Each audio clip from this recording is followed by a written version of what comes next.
শুভ সকাল আমার প্রিয় বন্ধুরা, কেমন আছে সবাই? আশা করছি সকলে অনেক বেশি ভালো আছো। আমরাও না বেশ ভালো আছি।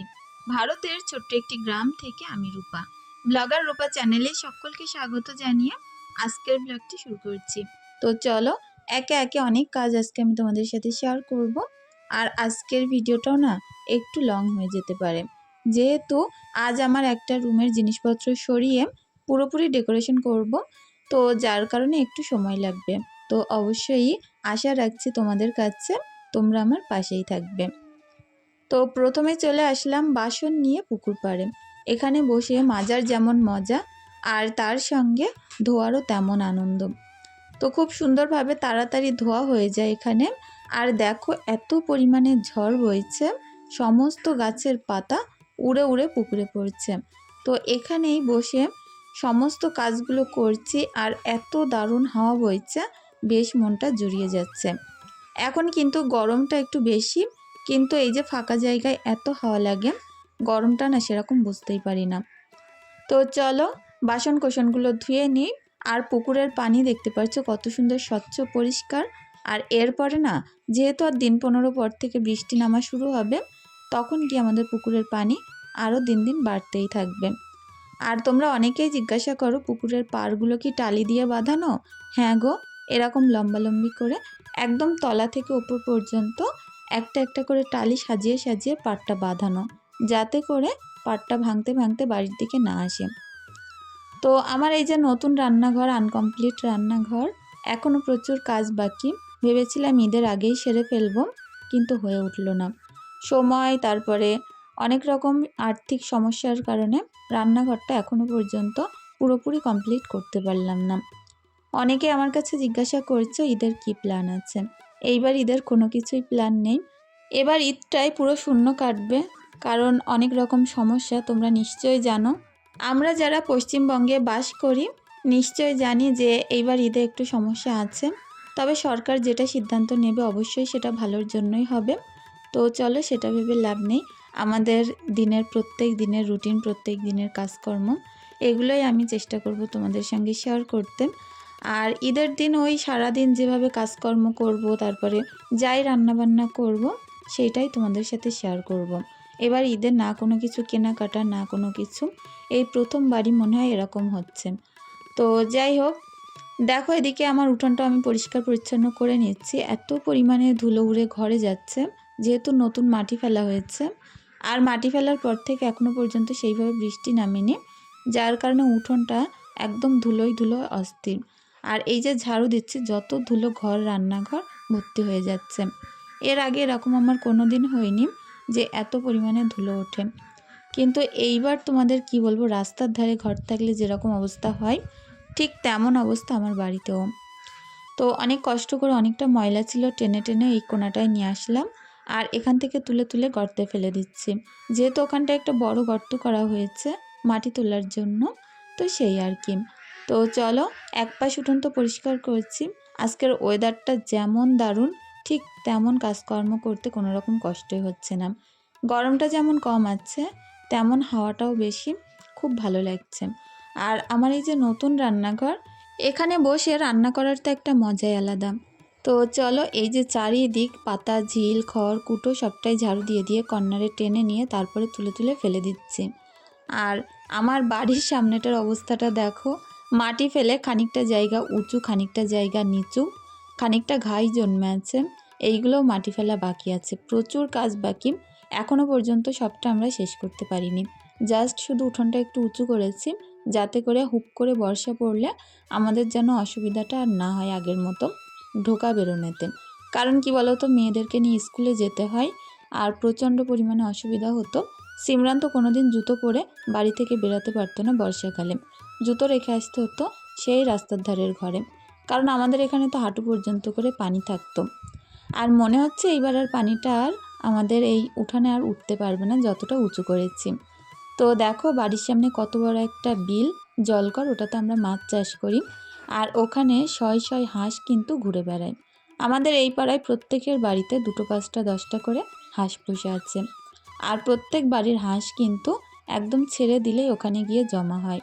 আর প্রচুর গুগলি শামুক ওখানে থাকে, ওগুলো খেয়েই ওরা কিন্তু সারাদিন পেট ভরিয়ে ফেলে। তো দেখো এখন রান্নাঘরের ভেতরটা আসলাম, একটু ছায়া ছায়া অন্ধকার লাগছে না, ওপরটাই তো চাল হয়ে গেছে ওই কারণে। তবে তোমাদের কি বলবো, মনে যে একটা প্রশান্তি শান্তি মিলে যাচ্ছে, তো এই শান্তির কোনো কুল নেই। অনেক দিন পরে অনেক কষ্ট করার পরে এমন একটা রান্নাঘর আমি পেয়েছি।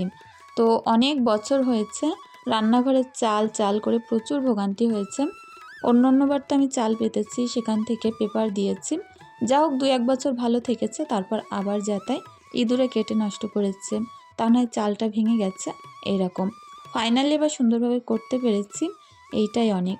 আর তোমরা আমার এই রান্নাঘর নিয়ে অনেক সুন্দর সুন্দর কমেন্ট করছো, সত্যিই না এই সকল কমেন্টগুলো পড়ে আমার মন ছুঁয়ে যায়। তো চলো বেডশিটটাকে সুন্দর করে টান টান করে খাটটা গুছিয়ে নিই। এই ঘরটা গোছানো হলে ওই ঘরের জিনিসপত্র সবটাই আজকে বের করব, সরাবো, আর একটু আলাদা রকমভাবে সাজিয়ে গুছিয়ে নেব। দেখবে একভাবে কিন্তু কোনো জিনিসই দেখতে ভালো লাগে না, একটু সরিয়ে একটু অন্যরকমভাবে করে নিতে পারলে জিনিসটাও যেমন সুন্দর লাগে, ঠিক তেমন সেই জায়গায় কাজের আগ্রহটাও বেড়ে যায়। তো চলো, এই ঘরের বেডশিটটা পরিষ্কার পরিচ্ছন্ন আছে, যার কারণে কটা দিন হয়ে গেল তুলিনি।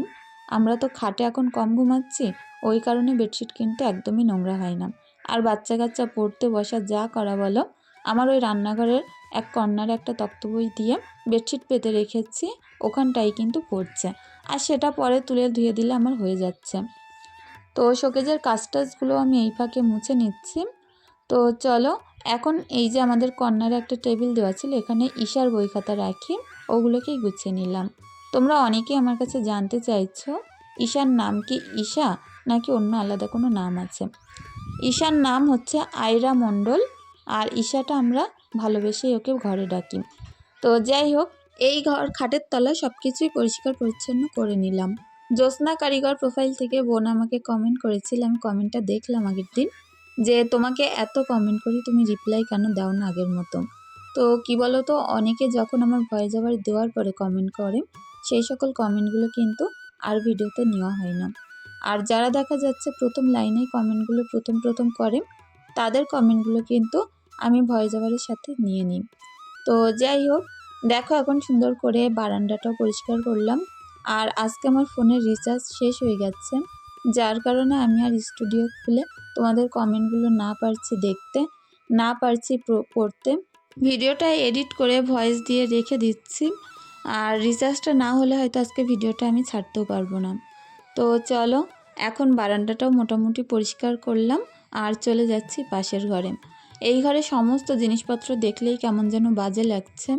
একটা ঢুকলে ঘরের একটা সৌন্দর্য চোখে লাগে, কিন্তু এই ঘরটা ঢুকলে শুধু জামা কাপড় বাক্স এই সকল জিনিসগুলোই চোখে পড়ে। আর একদম এমন একটা গ্যাদারিং অবস্থা, বস্তি বাড়ির মতন দেখা যায় এই ঘরটা। তো জিনিসপত্র ঠিকঠাকভাবে রাখার জায়গা না পেলে এক ঘরে গেঁদিয়ে রাখলে তখন কিন্তু এরকম অবস্থাই হয়। তো চেষ্টা করব এগুলোকে সরিয়ে নতুন একটা লুক ক্রিয়েট করতে ঘরটার, আর আরও একটা চেষ্টা করব যাতে সুন্দরভাবে ঘরটাকে ফুটিয়ে তোলা যায়, অল্প অল্প করে কিছু কিছু জিনিস রেখে। এখান থেকে কিছু মালপত্র আমি বাইরে বার করে নেব, 2-1 দিনের মধ্যেই আমার ওই রান্নাঘরটার মধ্যে নিয়ে চলে যাব। ফ্রিজটা নিয়ে যাব, তারপরে আমার বাইরে যে ওয়াশিং মেশিনটা আছে ওটাও ওই রান্নাঘরে নিয়ে যাব। তো হাজব্যান্ড বাড়িতে আসলে ওই জিনিসগুলো আমি সরিয়ে নিয়ে যাব। তো ভাবলাম চলো এগুলো যতটা পারি এগুলো এই ঘরে সাজিয়ে রাখি, আর যেগুলো বের করে নেওয়ার মতো সেগুলো হাজব্যান্ড আসলেই বের করে নেব। এই শোকেসটা এত ভারী, আর তারপরে তলাটা খারাপ হয়ে গেছে। এটা হচ্ছে আমার বিয়ের সময়কার শোকেস, তো আমার হাজব্যান্ড আমাকে কিনে দিয়েছিল। তো এই শোকেসটা আমাদের কিন্তু পুরনো একটা স্মৃতি।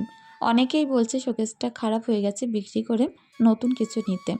তবে ওই নিতে গেলে মায়া লাগছে, কারণ এটা আমাদের বিয়ের সময়কার প্রথম স্মৃতি।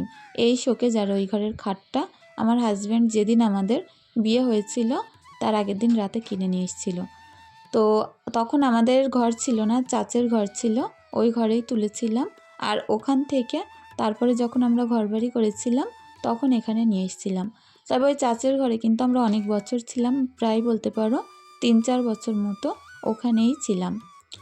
তো যাই হোক, দেখো কিচেন ক্যাবিনেট তারপরে শোকেসটা ওই দেয়ালে সেটে দিলাম। আর এখন এই যে সিমরানের পড়ার টেবিলটা, এটাও প্রচণ্ড ভারী, বাড়ির গাছের কাঠ ফাড়াই করে বানানো মিস্ত্রি দিয়ে। যার কারণে কিন্তু একটু ভারী করেই বানানো। আর এখানটা আমি টেবিলটা রাখছিলাম, সিমরান চিল্লাচ্ছিল, বলছে টেবিল টেবিল এরকম জায়গায় রাখা যাবে না, একটু ফাঁকা ফাঁকা করে রাখো। তা আমি বলছিলাম যে দেখি জিনিসপত্রগুলো সরিয়ে যদি ওই দিকটায় জায়গা পাই তখন টেবিলটা আবার ওই পাশটায় দিয়ে দেব।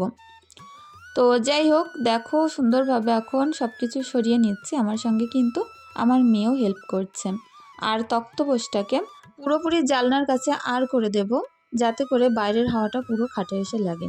আমাদের এখানে অনেক হাওয়া বয় তো, আর জানলার ধারে যদি খাট থাকে, তোমার কি বলবো, একদম যখন কারেন্ট না থাকে প্রচণ্ড শান্তি পাওয়া যায় জানলা খুলে শুয়ে থাকলে। ওই কারণে এই ঘরের তক্তপোষটা জানলার দিকে দিয়ে দিচ্ছি। ওই ঘরের খাটের কাছে তো দুটো জানলা আছে, ও ঘরে কোনো রকম প্রবলেমই হয় না। তো এই যে জায়গাটা ফাঁকা করলাম, এখানে বাক্স রাখবো, আর ওই জানলাটা ফাঁকা রাখবো। ওই জানলাটা এতদিন বন্ধই করে রাখতাম, ওখানে অনেক জিনিসপত্র তক্তপোষ এটা ওটা ছিল, যার কারণে জানলা কিন্তু খুলতে পারিনি কোনো দিন।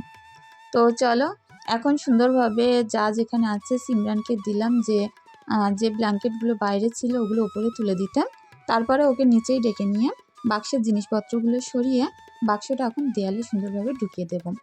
তো দেয়ালের গায়ে রেখে দিলেও জায়গাটা অনেকটাই মরে যাবে, পরে দেখবো এই জিনিসটা আলাদা জায়গায় সরিয়ে নেওয়া যায় কি। আমার ইচ্ছে আছে আমার সিঁড়ির ওপরে অনেকটা চওড়া জায়গা, ওখানটায় বাক্সটা তুলে সুন্দরভাবে ঢেকে রাখার। ওখানে তো আর পানি পড়ার ভয় নেই, বাক্সটা কিন্তু এখন কোনো কাজে আসে না। তো যাই হোক, দেখো সুন্দরভাবে টুকরো টাকরা ছোটোখাটো যা যেখানে জিনিসপত্র আছে ঝুড়িটার মধ্যে ভাঁজ করে রাখছি। এই বাস্কেটটা একটু আলাদা করে রাখবো, সামনাসামনি কোনো কিছুই রাখবো না, যাতে করে ঘরটা একটু অন্যরকম দেখায়, অত বেশি জামা কাপড়ে গ্যাদারিং না লাগে। তো বাক্সের ওপরটা ক্লিয়ার করে নিয়েছি, এখন অনেক জামা কাপড় ভাঁজ করার বাকি আছে।